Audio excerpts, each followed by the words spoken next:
Greetings, revelers! It's another edition of AskLRR, which you, of course, make possible, and I get to talk, and so do my co-hosts with me. I'm Brendan Beej, and joining me today on AskLRR, taking notes, is Coriander Dickinson. And taking notes on the other side of me is Cameron Louder. Huh? Great! Making it happen for you out in YouTube land. I guess anywhere you listen to your wonderful podcasts. But if you want to ask us some questions, we do gate that thanks to the YouTube memberships. So if you stop by our YouTube and you notice the big Become a Member button, I am assuming, I've never actually looked myself. It's huge. It's like the whole screen is just glowing. Become a Member. Please give YouTube some money. They're suffering so bad. Yeah, it's just this button that glows and throbs in the middle of the screen. You might be having an incident if you can see that.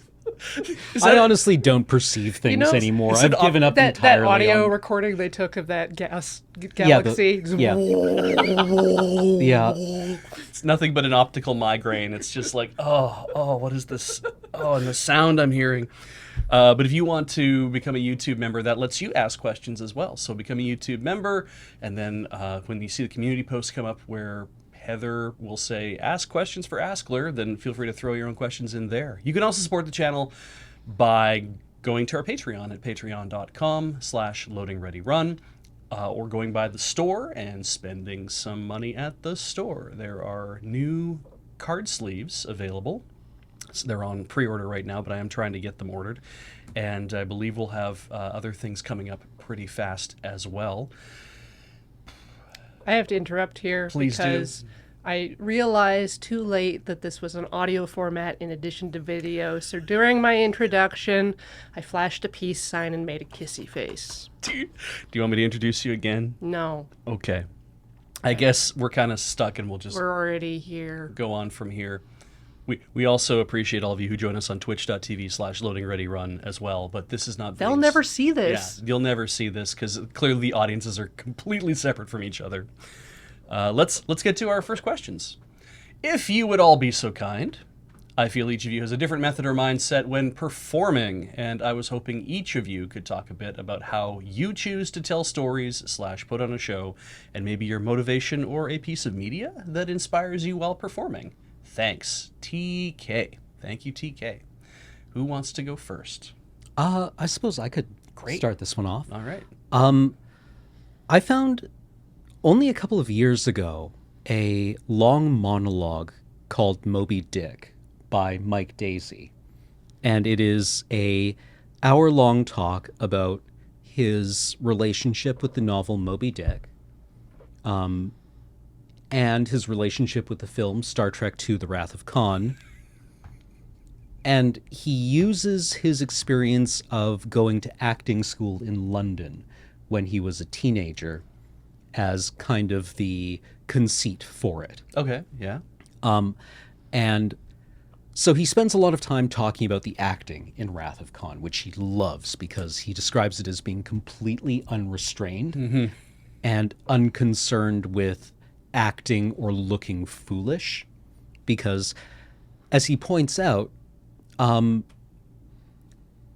everyone looks stupid when they're acting. Yeah, okay. Yeah, right? yeah, like fair. you just kind of have to let go. Yeah. Yeah. Right? And his point was that you must think that somebody like William Shatner is very venal and vain about their appearance because they have such like elaborate affectations in their acting.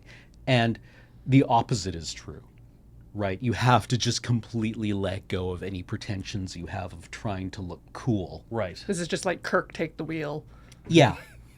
But it isn't method either because it has to be a conscious decision.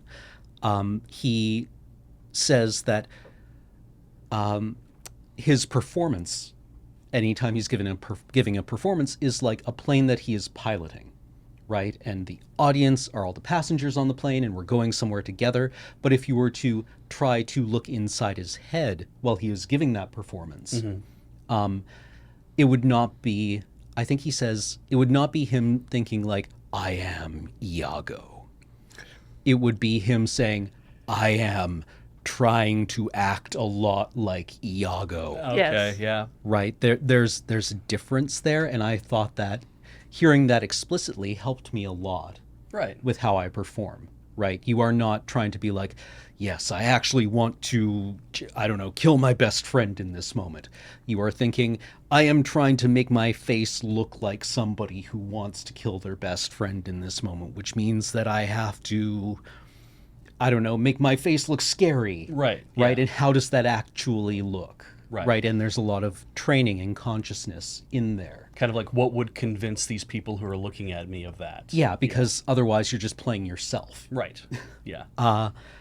And that's why he loves Ricardo Montalban in Star Trek II: The Wrath of Khan, because Yeah. he's like, this is a man who is not like, who has not only taken his foot off the brake pedal, but has like oxyacetylene torched the brake pedal off. He is no longer capable of being a man who cares about putting on the brakes, Right. because his character is not a person who cares about anything other than revenge. Right. Right. Right?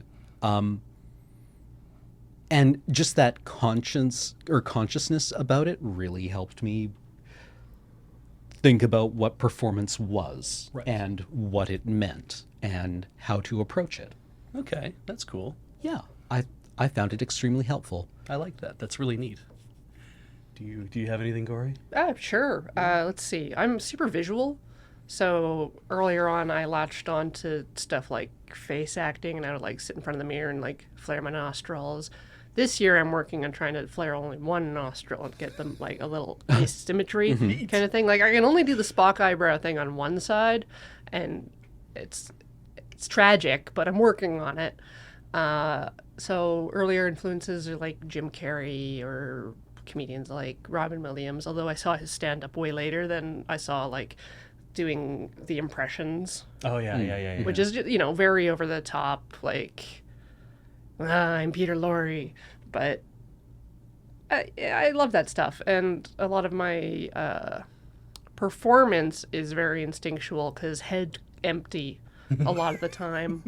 It's not even that like I forget what I did during the performance afterwards. It's just like I'm not retaining any information.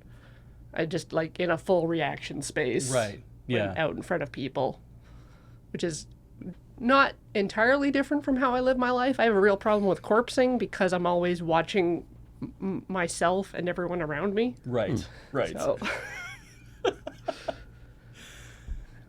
yeah. Okay. The goal is to make like Beej laugh. Yeah, absolutely. How true is that though, right? Like when you're performing, it's like if when we're filming stuff here, it's like if you can do something where you've made somebody off camera laugh when they didn't mean to, like Yeah. if you can make somebody else spoil a take, Oh, that's the best. you won, right? It's like you've achieved a thing where it's like I might have to do that again. Yeah, it's garbage for the final product. Yeah, Yeah. but it means that what I did came across properly. Yeah, especially because people on crew have read the script. Yeah, Right? they know what's coming. Yeah, they know it's coming, and if you can like get them through that, It's funny because you mentioned Jim Carrey, and I was just thinking about that myself because like I swear I walked into San Francisco one time, the store where they sell novelty bullshit, and I swear there was like a movie on a rack that said Jim Carrey Rubberface. It was like, and I'm like, what is this DVD of this guy, of Jim Carrey, who was like in Ace Ventura? Like, what is this weird, like, knockoff movie or whatever? I never bought it or watched it or whatever, but it made me think, I'm like, oh, wait, but that's literally who he is. Like, that's literally Yeah. who he plays in the thing, but that's who he is as a person anyway, is that there's so much expression and movement in his face. And, but yeah, I did like the same thing where it's like, I ingested tons of comedians at an early age. Because I really thought like, wow, stand-up looks like so much fun. It looks Right? like, you get out there, you have a 5-minute set, and you lay that out in front of people, and it's just like, it's just explosions. Can you imagine just like doing a solo show in a really large theater and just like having that noise come at you? Because Yeah. we've done Yeah. some live theater stuff. Yeah. Doing the improv, but that's very different from what we do here. We're filming or through like Twitch chat where it's like we look at a camera and there's Yeah. no human being there. Sometimes there's text.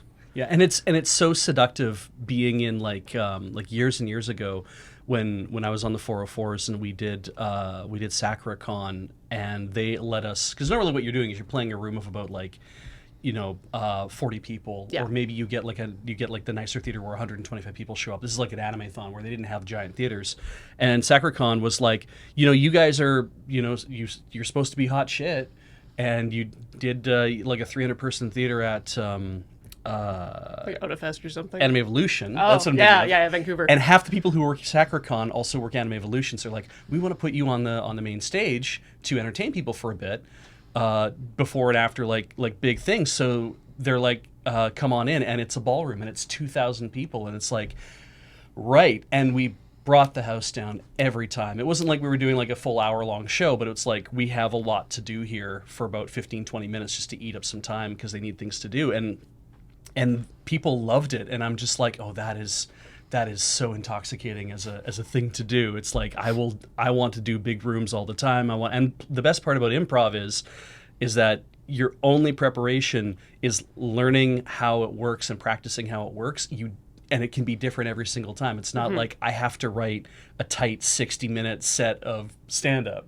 Yep. So learning all this stuff about stand-up and timing and storytelling and comedy and all that, it's like learning what you can do in 5 minutes was really important, because it helped me understand, like, how do you move people from the start of an idea through a story, like, and not to make a big point of it, I mean, I really loved Bill Cosby.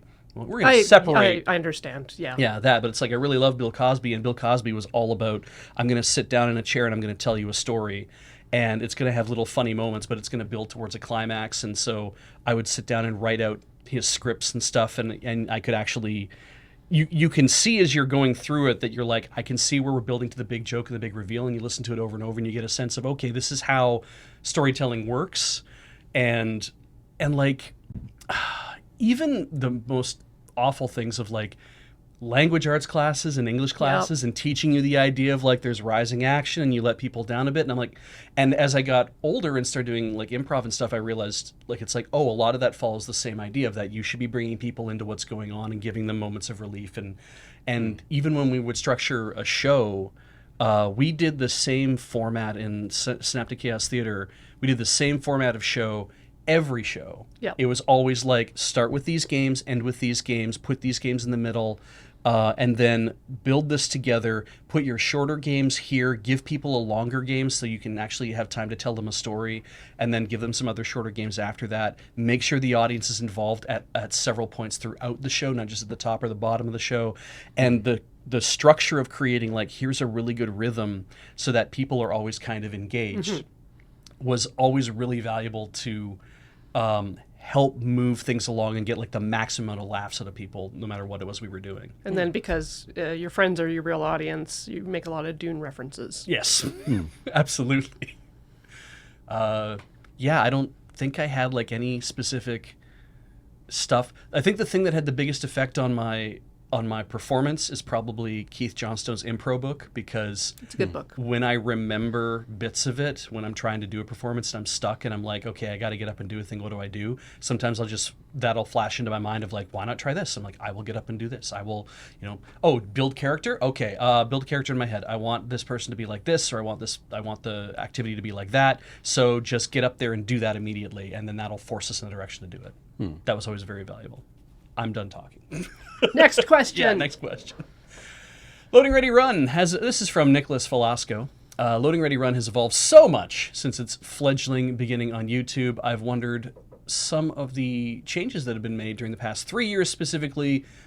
What was the process internally? Like, is it a democratic process for making changes, or bureaucratic process like Graham and Paul pulling all the shots, or do you all vote? I see where this is going. It's like when you guys are doing stuff within the, like, making decisions about what to do in a group, or how stuff in the group is directed. It's like, how do those decisions get made? The managers tell us what to do, and then we try to show up and do it. That's right. Yeah. Listen to the managers. Graham and Paul set kind of very high level things, or whoever has ownership of a project will have the high level vision for it. James and Kathleen also do production, so some of the stuff is communicated from them, like what time stuff is needed. But a lot of it's just you kind of pitch an idea. If it's got good response, then maybe it goes forward, and you just kind of poke at people until it happens. Yeah. That is a major thing about how it works around here, is that sometimes it's like if you want to do a thing, you might get initially good feedback about it, but then it's like you really have to, because it's other than like bonus stream. When we created the bonus stream idea, it was like, well, this will give people an opportunity to just come in and sit down over the pandemic and just stream something if they're like, I have something in mind I want to do, and I'll just do it. But it also doesn't work that way, because you can't just say, I'm just going to walk in at like 3 p.m. when we're not doing anything else and just sit down and start streaming, because that's awkward. It feels weird to be like, I'll just come in and sit down and do a thing. It's like, no, I have to say, hey, can I do a bonus stream where I stream this? You have to do that about 3 days before or whatever, like roughly, right? I'm just kind of, you could do it 24 hours before, but then it's like a lot of like, oh crap, I got to make sure I can get assurances. And it's like, there is a lot of asking and waiting and maybe double checking to make sure that everything's cool and that kind of thing.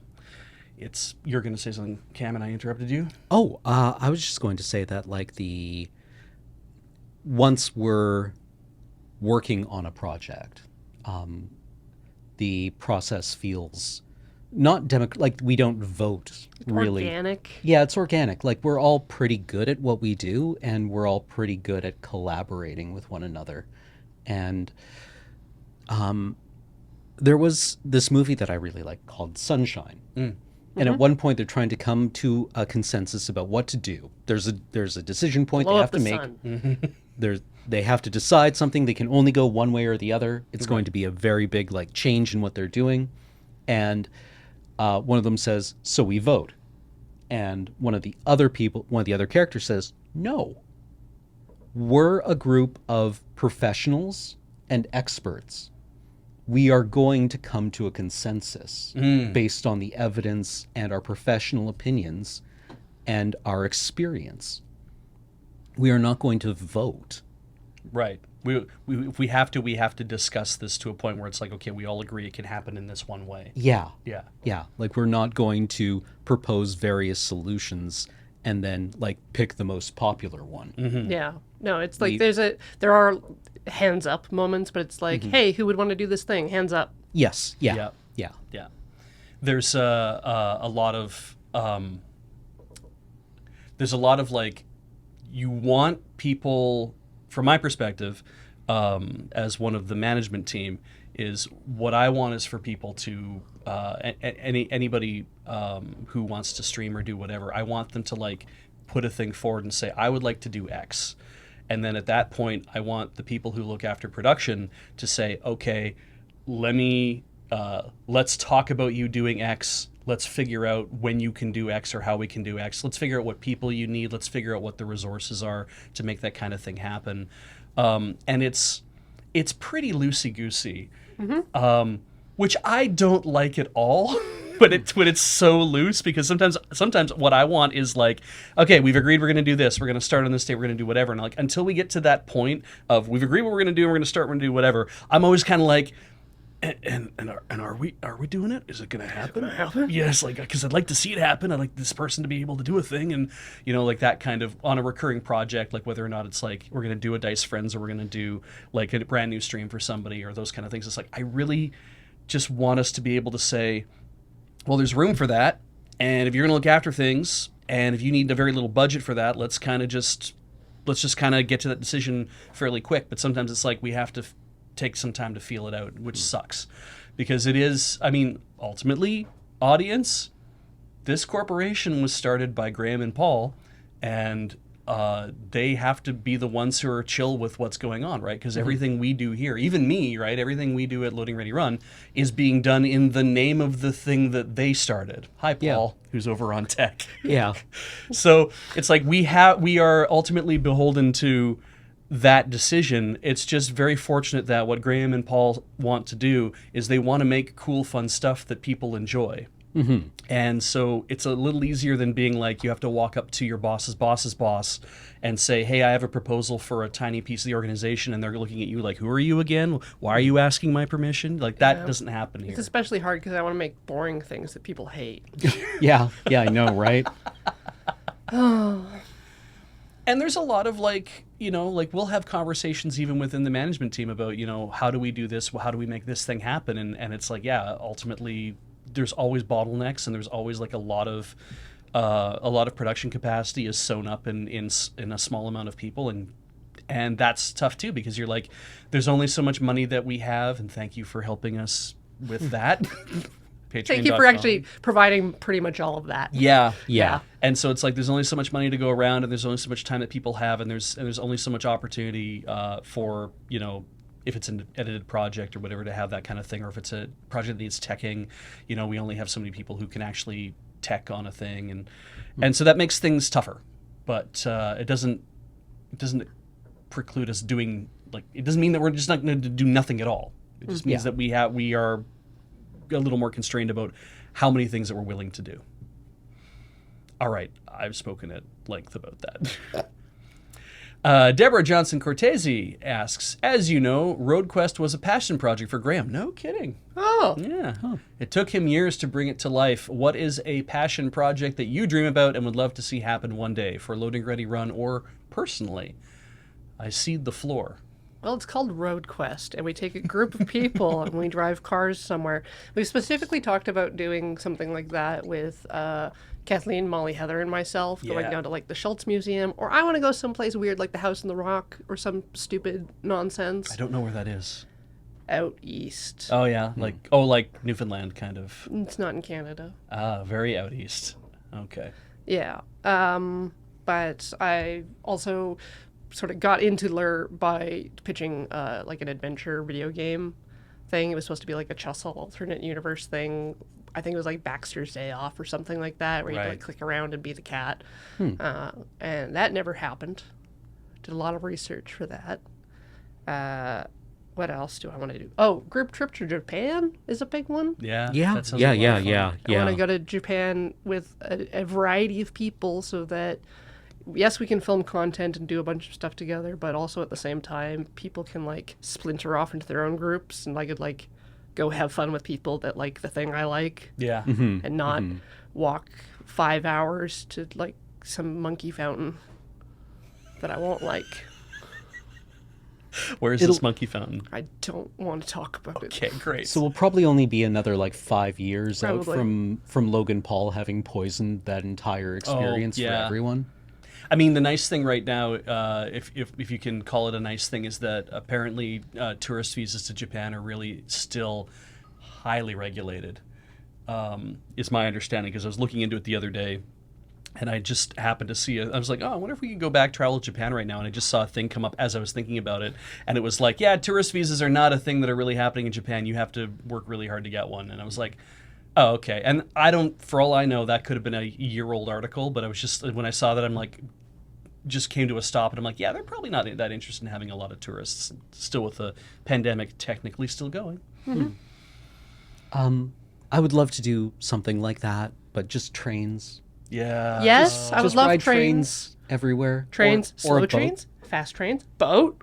I want to take a boat to Antarctica. Oh, yeah. I mean, they do the Alaska cruises here too, right? So it's not the same. Yeah, it isn't the same. I want to go to Antarctica. I want to go to Antarctica too. Yeah. Yeah. God, these all sound like great ideas. Yeah. I don't think I have passion. I don't know. I don't know what my passion I mean, I guess things that I'm merchandise stuff that I'm working on that I'm not talking about, because whenever you do that kind of thing, everybody's inevitably like, when is that coming out? And it's like, no, but it's like, that's about it. Like, it's, I mean, the Australia, like going back to PAX Australia would be a lot of fun. We've talked a little bit about, what if when we were down in Australia, what if we could actually film some more stuff while we're down there? What if we But could you don't find have time? like a James Bond villain-esque, like high budget like we would just take a building in New York and skin it with like My passion project, if it's like a Beej, if you won the lottery, what would you want to do? And I said, I'd somehow convince Graham and Paul to sell me a share of the company, and then we'd pay everybody like a ton of money. Oh, that sounds like a passion project for sure. I could see what you Right? Yeah. Yeah. It's the kind of thing where it's like, I'd love to be able to do that. That seems Yeah. like a thing that I'm like, I really like to see happen. It's like, I will never be able to make that happen unless I win the lottery. So therefore it's like, it's, get struck by lightning. That's Yeah, James has talked about doing that as well. right. Yeah. I think there's Yeah. a lot of us who are like, Oh yeah, everyone wants to build a compound. yes. Yeah. Yes. Just putting that out there. Oh yeah, I mean, like if Canada had abandoned missile silos, Oh yes. Yeah. wouldn't that be so cool? Because like, it broke my heart when I found out that buying one of those like decommissioned missile silos from the American Army Yeah. is a bad deal. Because as Yeah. it turns out, the American Army never throws away anything that isn't a money pit, and will sometimes retain giant money pits just in case. Right. And Yeah. what is a hole in the ground other than a giant money pit? It Yeah, is- exactly, like a it's- literal money pit. Although sometimes it's also a giant radon pit. Oh, cool. Right, like I was watching a video of somebody who bought one of these and was turning it into a home, and it was a giant multi-part video, like Yeah. YouTube series. And at one point they're like, so this is the last time that we went down here without respirators. Oh, Jesus. Oh, God. Oh. Because we very nearly had like a very bad experience. Oh, my God.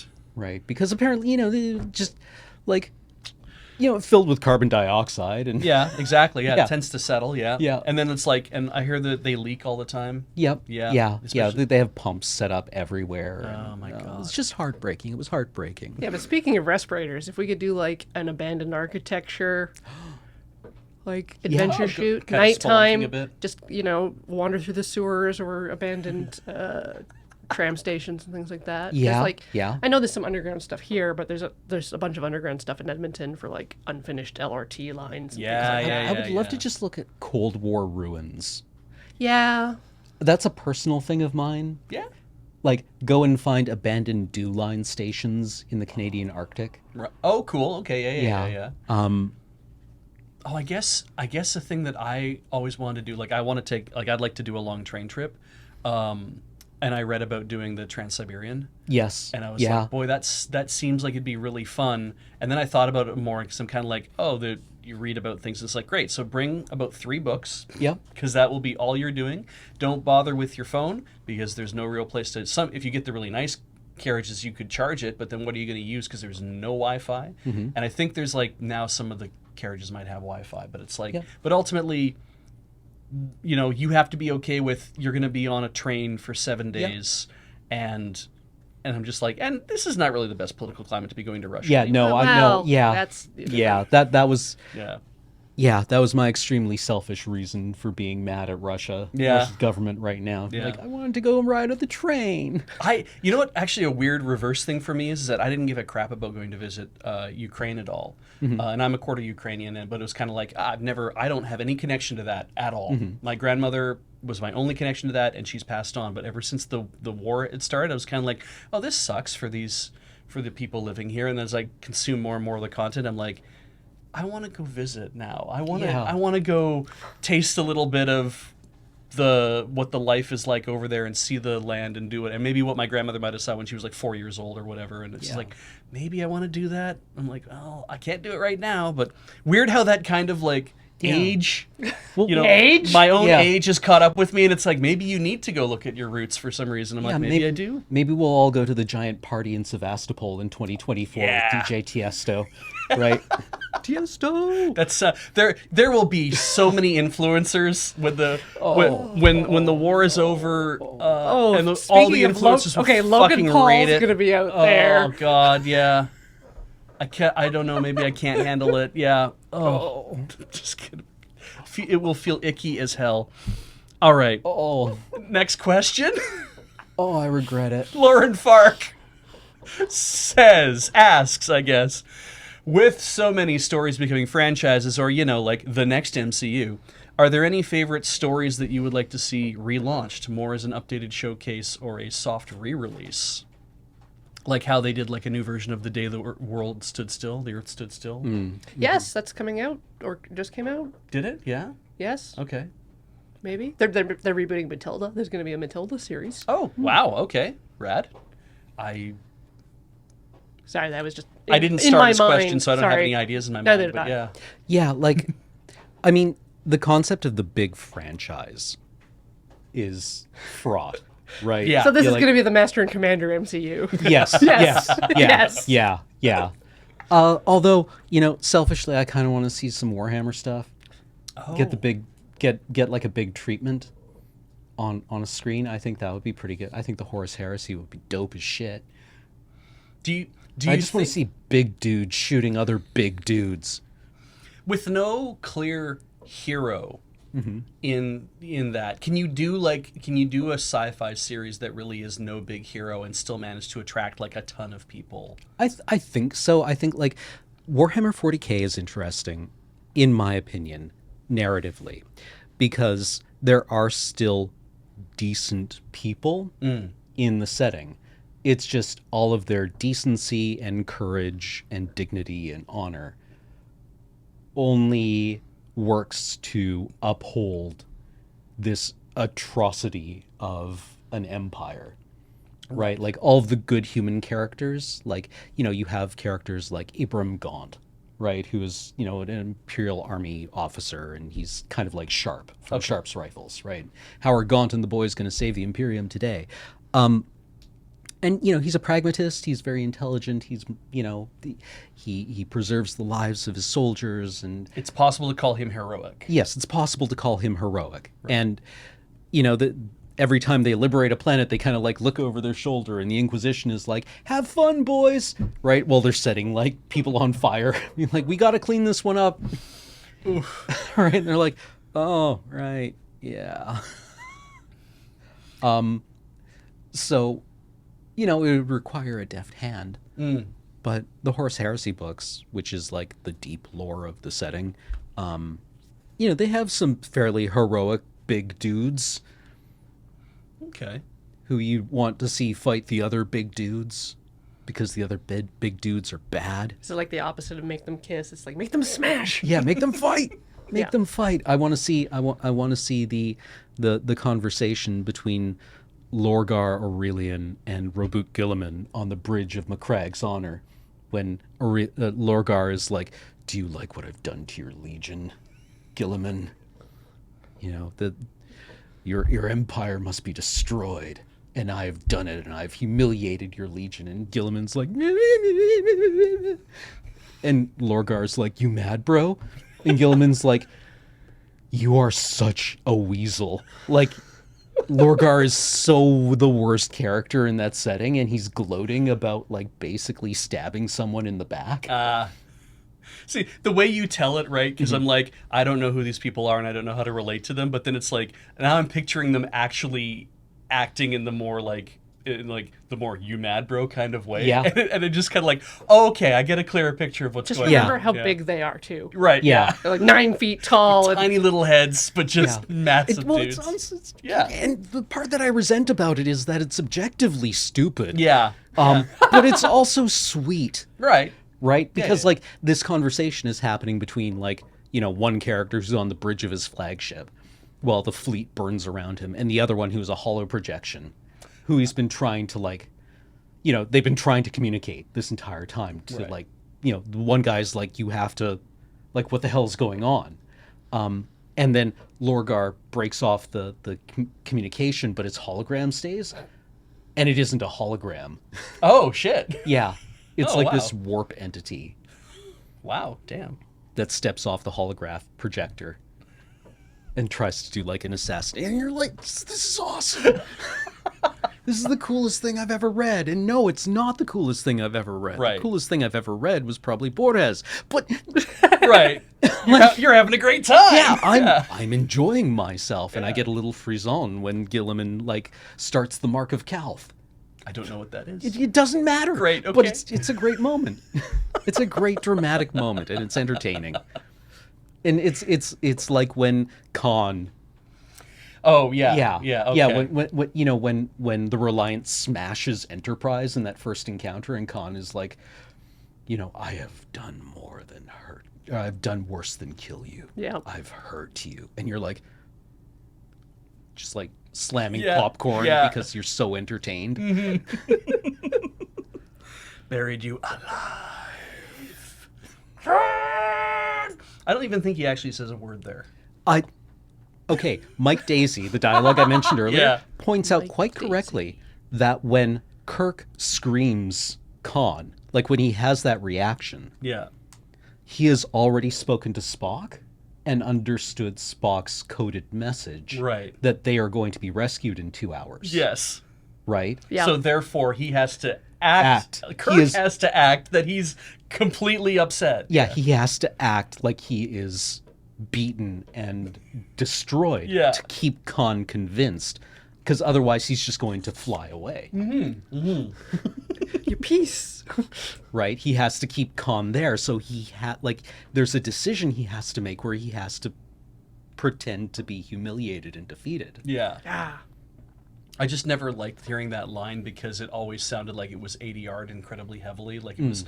It doesn't sound clear. It sounds like he's peeking the mic. Yeah, Yeah. yeah, totally. It's like he's peeking the mic, and you're just kind of like, I wish they'd had a clearer take from him, so it didn't sound like he was ruining the audio track, because that takes me out of it. But we're very off track.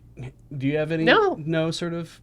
I don't know. Like, I don't think I have anything that I'd want to see a re-release of, something I enjoyed so much that I'd want to see it come back to the thing again. I mean, yeah, the only thing that I wanted more of, the thing that's pissing me off actually, is that everybody in the She-Ra Princesses of Power thread on Something Awful has now pivoted to talking about He-Man, and I'm like, just go start your own thread. Just get out of my She-Ra thread. That's way off Talk topic. about Yeah. He-Man, because I want see if they bring back do any more She-Ra stuff, which they probably won't. But anyway, Yeah. It's like when you go and check on one of your forums and see that a thread has had like 150 posts overnight, and you're Yeah. like, was there news? Was there a big announcement? Was there something that I should be aware of? Yeah. And no, it's just 3 dudes like in a flame war with each other. Yes. You're like, thank you for ruining this whole experience, guys. Yep. Get out. Let's do one more another question. Maybe not one more. We have another question. Here we go. Nicholas Velasco asks again a challenging question. Oh, good. How do you balance form versus content when creating humor? Like, do some of you lean more towards form or content? If so, how do you navigate that to get the quote-unquote joke completed? I'm going to go first. All right. I like this idea, actually, because the idea of form versus content. The way I read this, content is the thing in the joke that makes you laugh, obviously. Okay. That it's like, whether it's a line that you say or whether it's like the delivery of the line, that kind of thing. But when I look at form, it's like, how do you set up in how are you telling the joke, and how are you like making any sort of joke? And I think of that like when we do a crap shot, where even the part where it's like, clearly the part where it's like, oh, is that why all the coffee tastes like piss? No, that's not why. Yep. Like, even that is content. Like, the delivery of the line and the line that you say is content. And of course, like, when something's already been written and when you're already doing it, there's lots of room there for it to play. Because when we had initially done this, we had shot it. We didn't shoot me at 0 point or a single point, right? We shot me at kind of like a 3/4 thing, like kind of like we were going back and forth, and that is, I would still count that as being content, because that's still like the position of the camera that it's in, right? Right. So it's like all the stuff about how you would change things even with something that's already written. It's like, well, we decided, like I think I said to Graham, like, what if you just shot me head on and just kind of got me right in the camera doing the "that's not why" thing, and it elevated the seriousness of the joke so much that it's like, okay, well, this helps the joke along, and that's something that, you know, obviously when something's already written, that I'm always looking for ways to play with it, because I'm not the one in charge of making it. I don't have a clear idea of what it should look like, so I'm like, well, what if we tried this other thing, perhaps? But when I think of like things like form, it's like when we were writing a crap shot from the very beginning. And the idea that I have with that is like I love it when we can do a crap shot that is completely absurdist, that when it either when it starts or when it ends, it feels like it has it feels like it should be humor, and you laugh, but you don't know why, because it doesn't feel like it should be humor, but you know that it is. And so therefore, because of the form of it, it makes you laugh.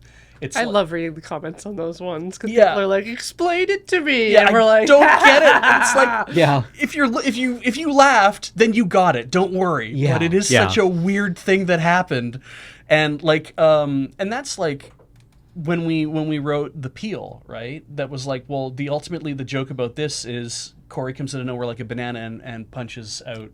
because you're supposed to expect that he's going to slip on the banana peel because we spend so much time Exactly. leading up to that. And that might be like content of it, but we were like, no. It still has to be a crap shot. It still has to be a certain length of time. It has to be very clear about what it's trying to tell you, what it is that it's going to do. But what if we didn't have any dialogue, or what if we didn't have any of these other things? And just the idea of like, that's how I think about form, is that it's like, how do you bring this thing forward before you actually start shooting it, or even writing? It's like, I just had an idea about what would be funny about this, right? Yeah.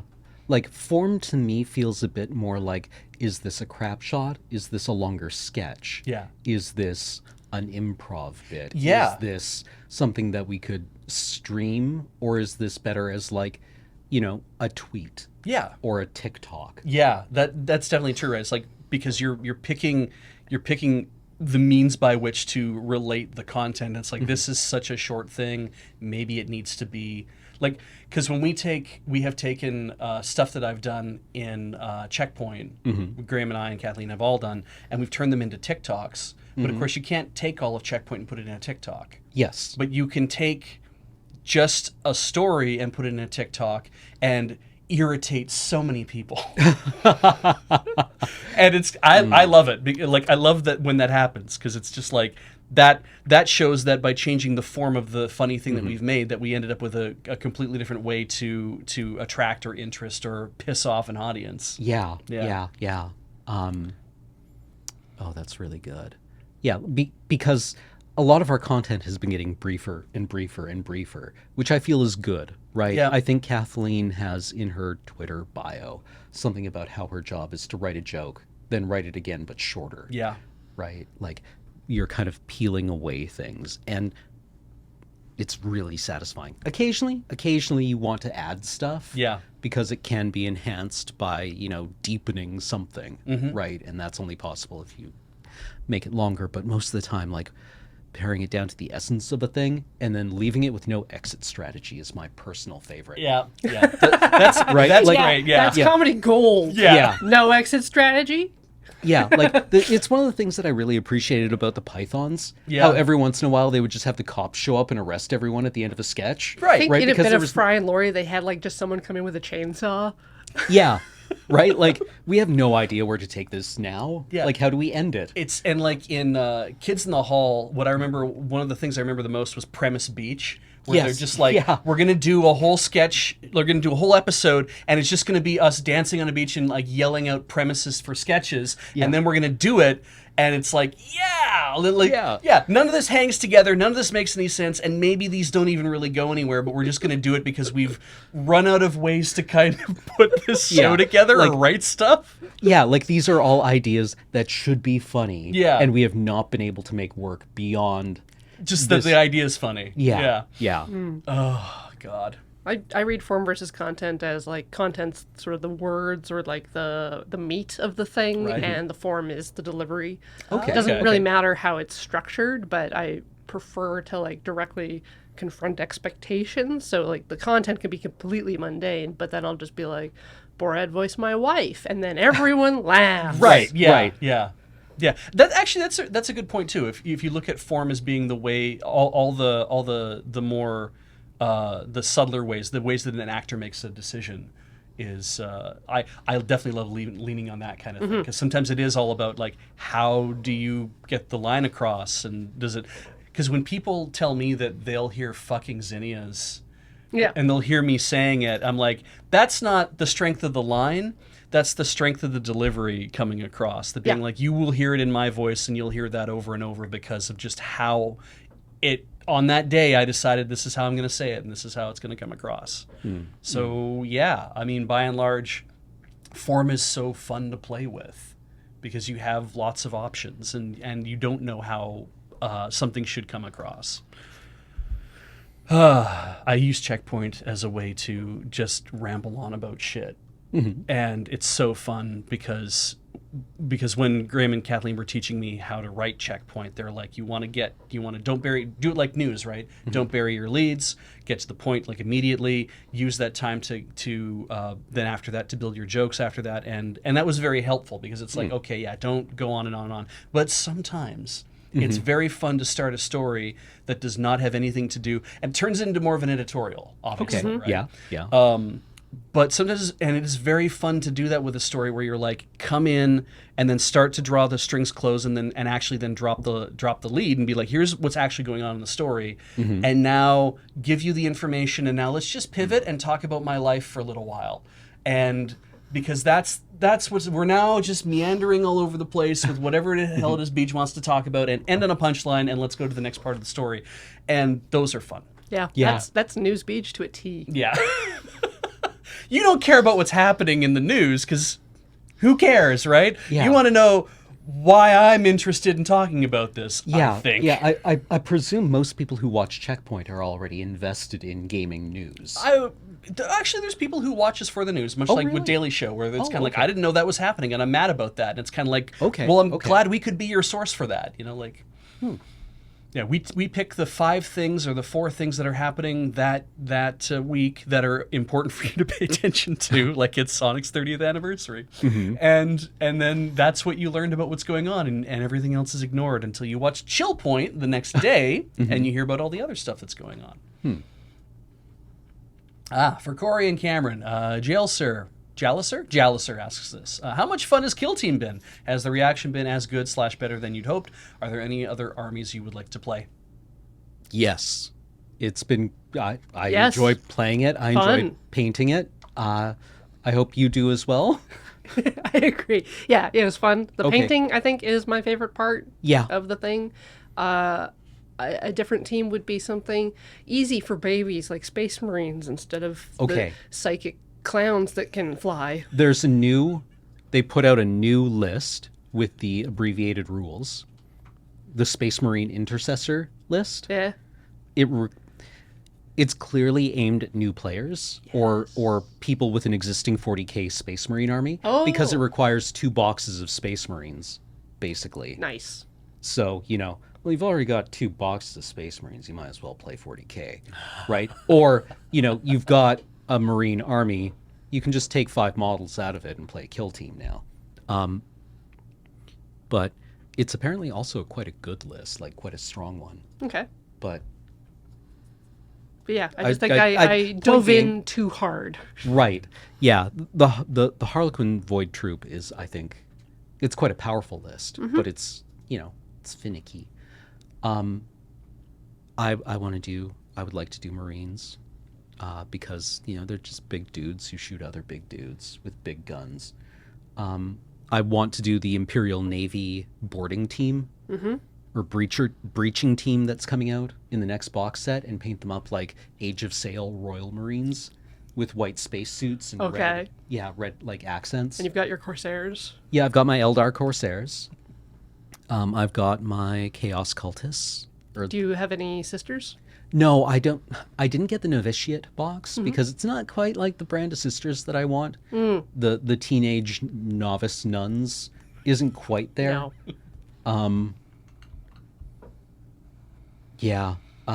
But like a Seraphim, Sisters of Battle Seraphim kill team would be kind of cool. I don't know. They're the ones with jetpacks and 2 pistols. Pew pew pew pew pew pew.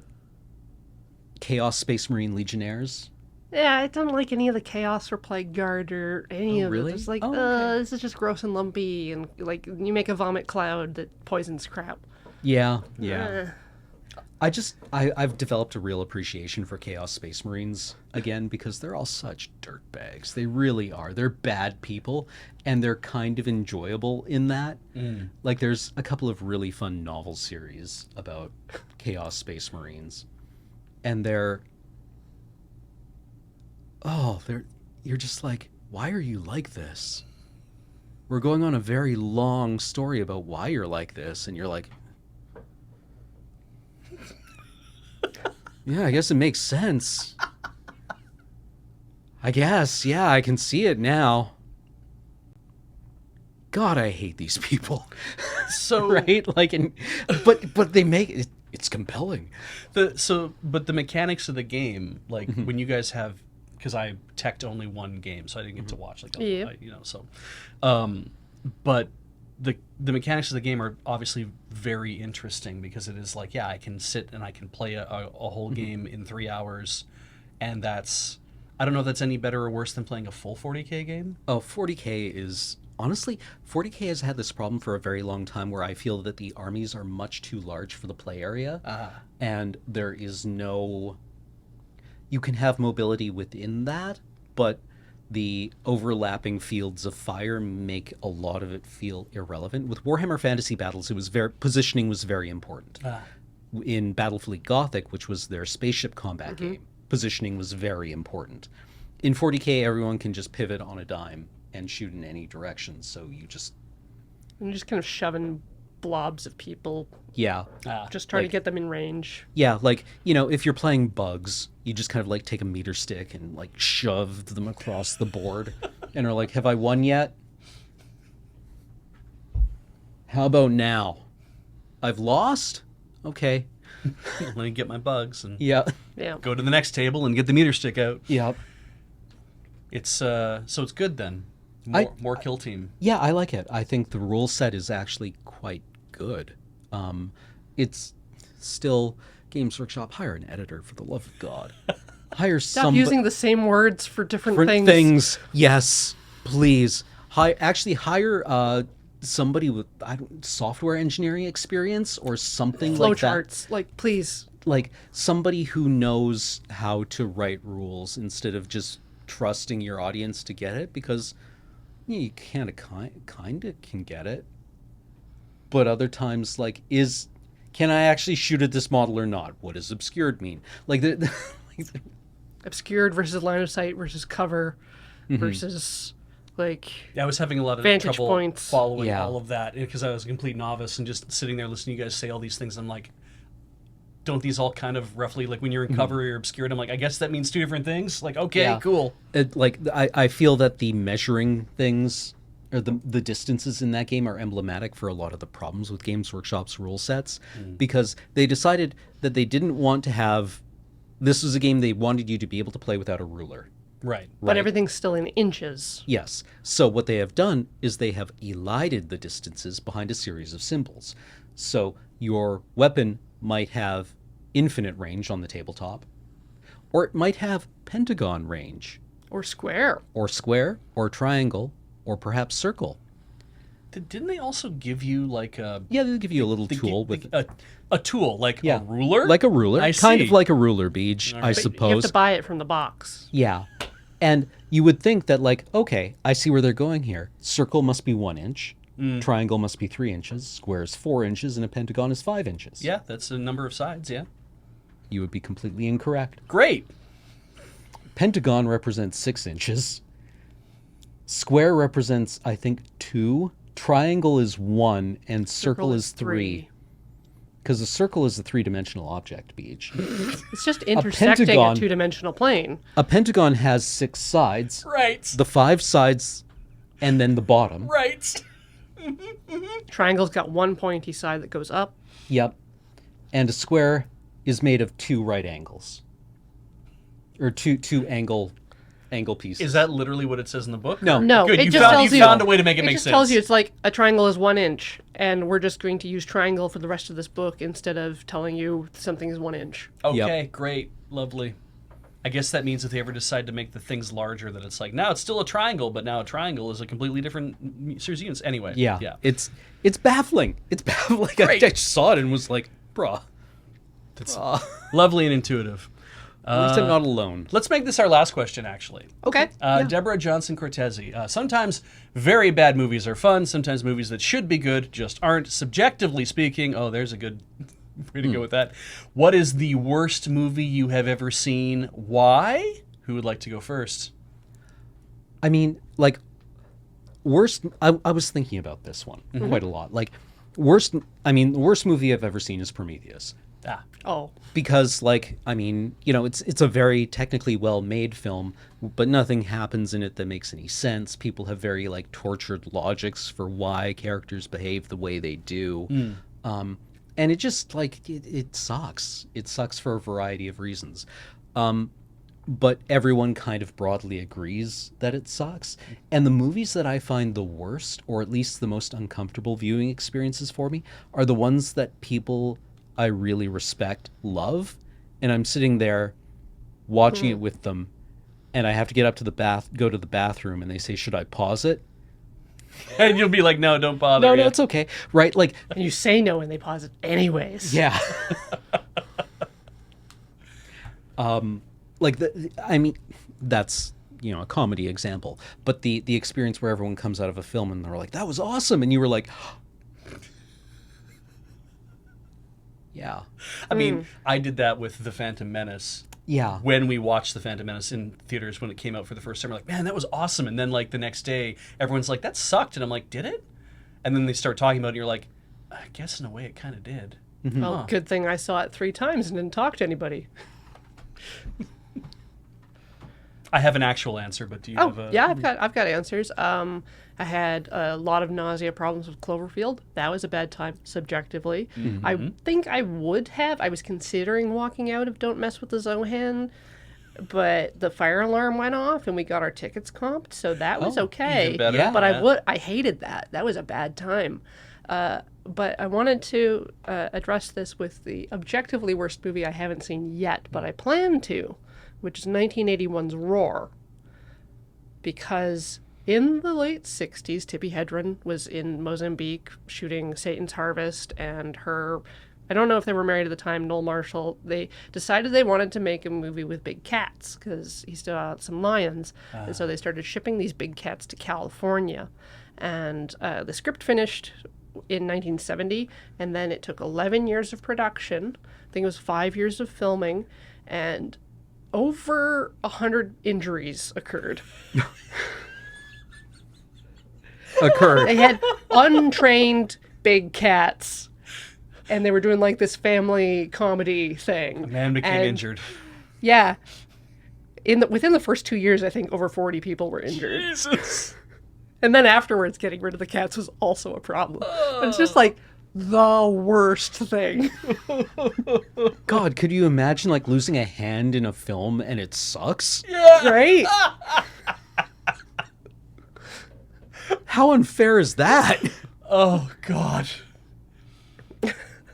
Like you hear production stories, the nightmare that was making like Apocalypse Now, and that's at least a good film. Yeah. I like movies where they like actually kill people, stuff like that. But this Yeah. is just like they made a stupid movie, and while they were making a stupid movie, so many bad things happened. Oh. My answer to this is The Room. Tommy Wiseau's The Room, which is an easy answer.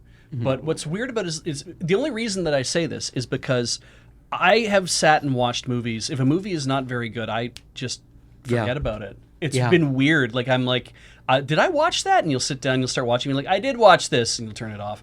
And like, I'm very easily influenced by stuff. So if I'm watching a movie that's kind of like mediocre or like, I'm like, well, I'm watching this and there's some weird plot hole things, but whatever, I'm here to be entertained. I'll let this stuff kind of wash over me. Like, I finished watching that movie, let's go do something else. But The Room was one of those ones where I went in knowing that it's supposed to be like the worst movie ever made. I'm like, okay, well, let's see if this is going to be bad. And I can't lose any of it.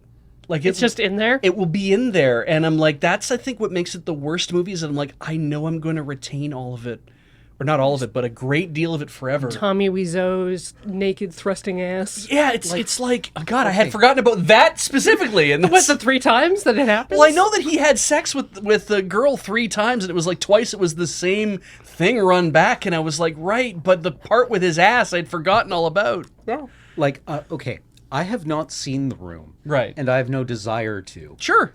Because It's just people boring. are like, I don't oh, know. come on, let's watch it. It'll be hilarious. And I'm like, but we could watch something that's actually good. Yeah. Like the riff tracks, we watched it with the riff tracks, and I was like, I'm trying to both listen to the riff tracks and enjoy it, but also trying to make any sense of what's going on in the film. And I'm just like, it made it tolerable to just kind of be like, let's see how they're going to crack wise about it. But ultimately, like the movie is just very bad. And then, of course, the hoopla surrounding it helps cement it in your mind and whatnot. People are like, well, you should watch the documentary, the docudrama movie that was based on. I'm like, you don't understand. I don't care how good that is. I watched this bad movie. Yeah. I don't want to relive it even in a way that is supposed to tell me, well, here's a funny way to think about the movie. I'm like, yeah. So that's what's tough. It's like, man, when a movie is so bad that I can't help but remember it. Yeah. Ugh. Also, like, yeah, I only got so much time left on this planet. Yeah, exactly. Right? Like, there's so much more I could be doing with my life. I could just, instead of watching The Room, I could just go and, I don't know, slam a tender part of my body in a car door Exactly. for 2 hours. Yeah. Yeah. Right? I'd go Like- rent a car and then slam my... Yeah. My sensitive squishy bits. Yeah. Right? And at least that would be novel. Yeah, right. I'd have Memorable. a story. Oh, yeah. you say that like you haven't done that before. Yet. All right, we're going to wrap it up there. This has been AskLR. Thank you, everybody, for showing up to this. Like we've said before, if you want to ask questions for AskLR, become a YouTube member. And that will, when the community post goes up on YouTube, asking for questions, just pop your questions in there. Thank you very much. You can also support everything we do here at Patreon, patreon.com/LoadingReadyRun. We also have a store.loadingreadyrun.com, where you can buy all sorts of cool merchandise. And like I mentioned previously, we have new card sleeves they are on pre-order right now. They will be in stock soon enough, and then we'll send them out to you when they arrive. I have been Brendan Beej Deary. Joining me is Coriander Dickinson Thanks. Lovely to be here. and Cameron Lauder. Huh? And we will see you guys next time.